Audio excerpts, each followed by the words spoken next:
Sometimes the hardest rooms to pull off in a unit like this are the smallest of rooms. In here we did multiple finishes on the wall.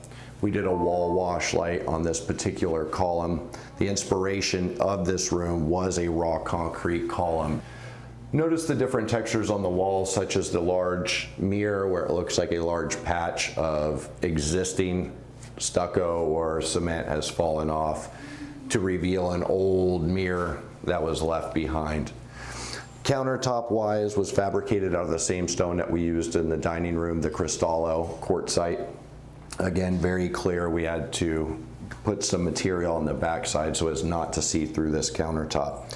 I designed this particular top with some storage in mind, which is one thing a powder room always lacks. On the end of this countertop, you'll notice a toilet paper holder as well as an area for a couple extra rolls on this countertop as you walk around.